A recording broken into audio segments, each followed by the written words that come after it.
So Little Red is not a little pirate after all, and soon to lose her love for the copperless crooner.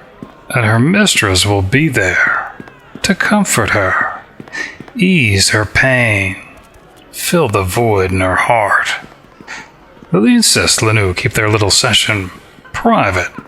Hey there, dear. What can I do for you? Or Lilly telling Linu to wait here,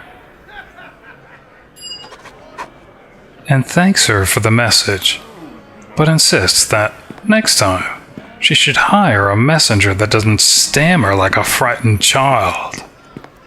Linu professes she was only trying to save her mistress' coin, as they're simply cheaper that way.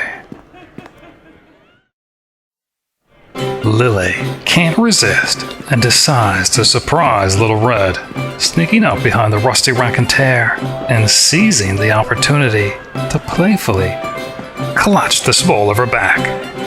I suspected you'd show up here soon. I'm glad to see I was right. So, shall we join up once more? Alright, I guess Lilly explained to Sharwyn that they have cause for a celebration. For more reasons than Sharwyn probably even realizes.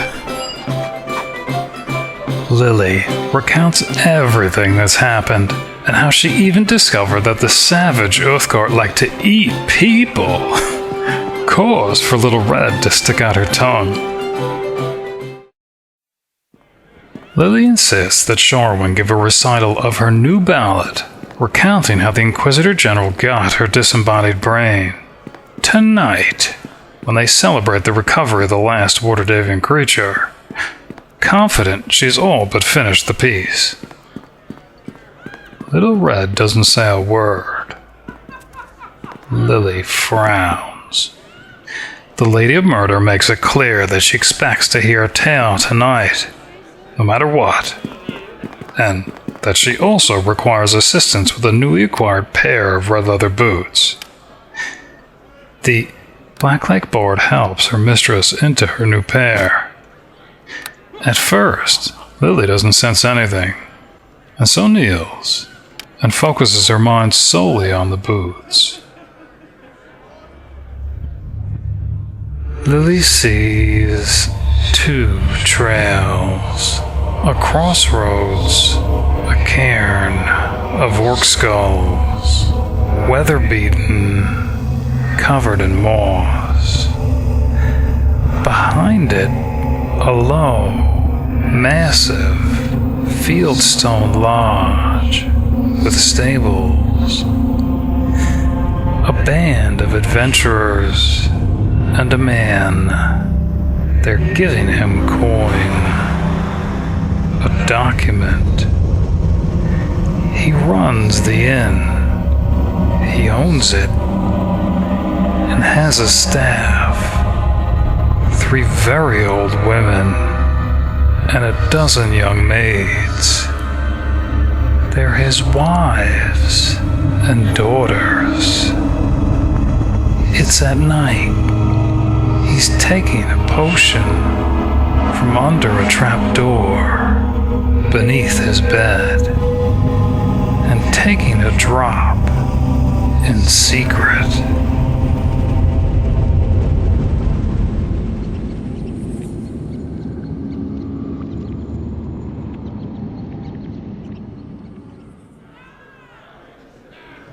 Not her old worn-out boots. 3 wives?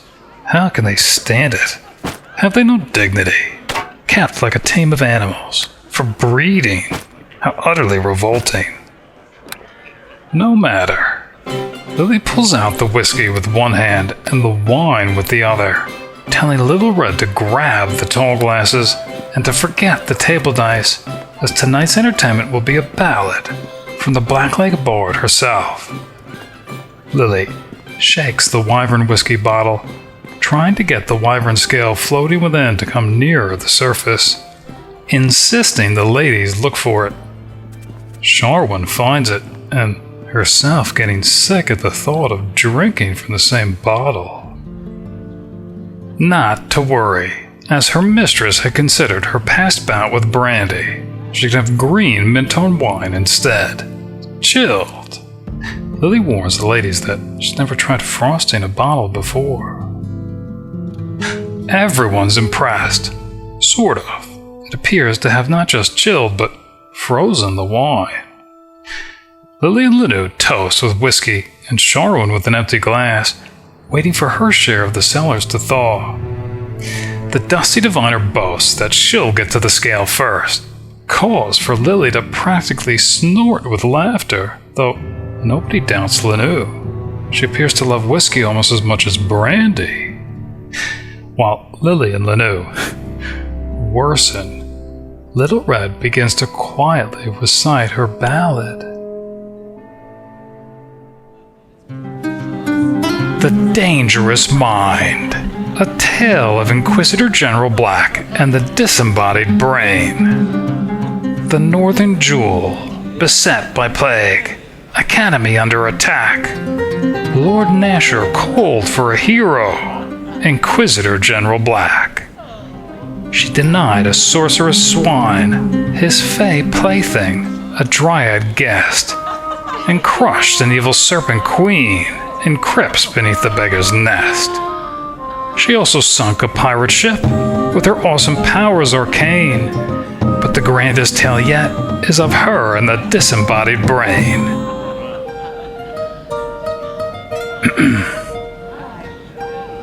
Big, bad, four-legged brain couldn't stand losing chess, liked tasty prison guards. Oh, you can guess the rest. A frustrated Little Red apologizes for the end, claiming her mistress, now deep in a Wyvern Whiskey slumber, and luckily so, didn't give her time to finish. Linu applauds nonetheless and offers Sharwyn a toast, proudly displaying the Wyvern scale on the tip of her tongue. In the morning, Little Red claims to be sick again. Yes?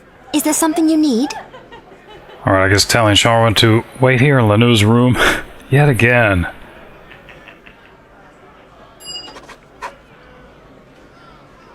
I hoped that you would return, so I waited here. I've hardly damaged anything since you left. I thought you'd be proud. May I join with you once more, my friend? And of course taking Linu with her instead. Though, this was only some harmless chill of green wine. If it wasn't the brandy, perhaps it's the Mintarn water in both the brandy and the wine. Or perhaps Little Red is a little liar. She wouldn't dare. Or would she? Lilly will have to keep an eye on her.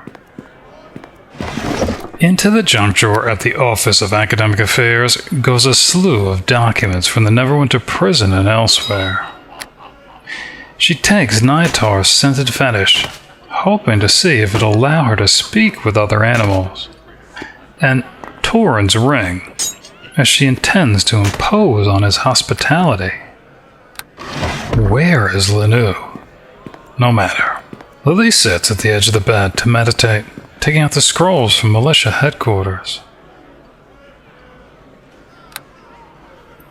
Alright, so I think Lilly's going to be 8th level now. Wow, so getting another increase for an ability score, intelligence, and well, with only 6 points, probably just maximizing class skills, saving the rest for 9th level to increase 3 cross-class skills. Alright.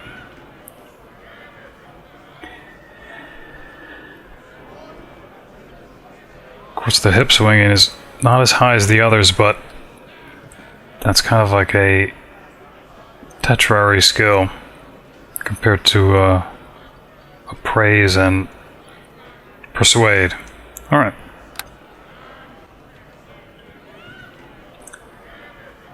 And 2 more spells up to 4th level. Ice Storm is good, I think. Of course, it doesn't have a saving throw. I guess you can't dodge falling ice. I was kind of surprised. So that's a good one to know. And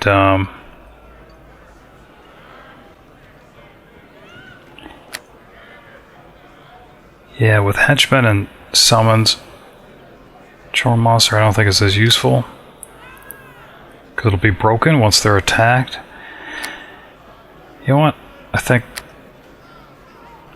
this would be a good spell to have in her book. Just in case. Protect against mind-affecting effects.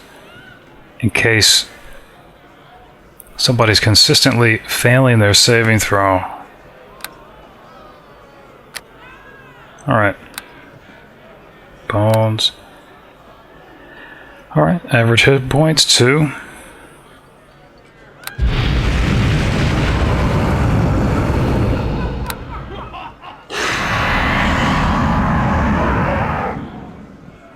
What was Linu doing? She claimed she was just talking to Sharwyn. Nothing important. Lilly eyes her suspiciously while studying a new spell. Not only wondering what Linu was talking with Little Red about, but how Linu was able to finish the entire bottle of Wyvern Whiskey unscathed. Fortified indeed. Unlike Lily's head, which is pounding.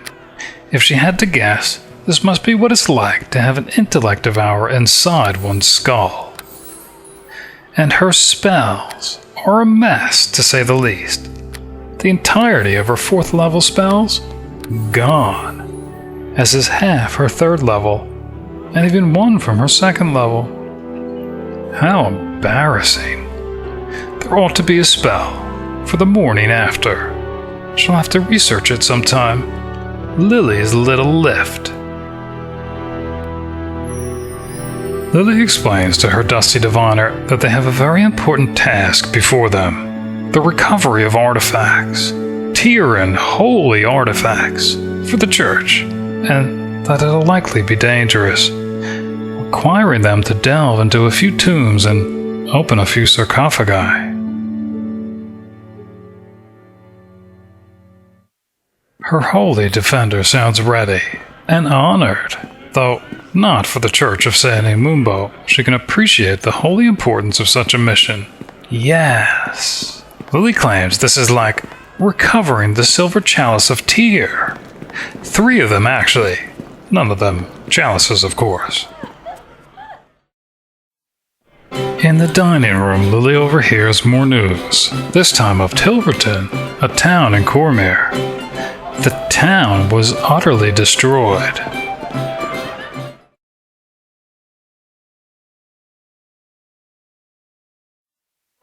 The only thing that remains of the city is a dark, concave space, filled with shadows and flitting regions of deeper darkness. Nearly 13,000 folk, just gone.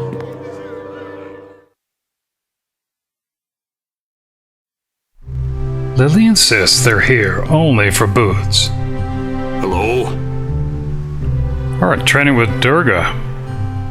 Another pair of red leather boots, the ones blessed by priests of Shandakul. She trades one pair for another, wondering if she'll ever find her old, worn-out boots. Linu almost looks sad that she won't get to see the hairy hammer, even if only to laugh.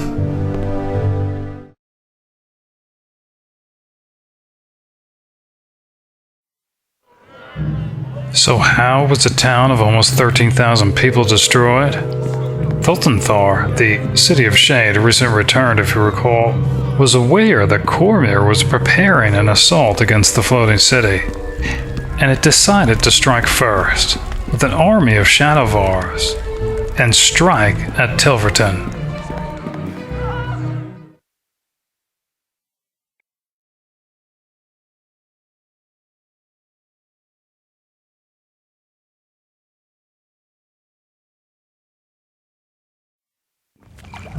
During the battle, Vankertahast, the Cormyrian High Wizard, a piece from Sharwyn's father's hoard-set chessboard if you recall, released a potent magical weapon against the Shade Army.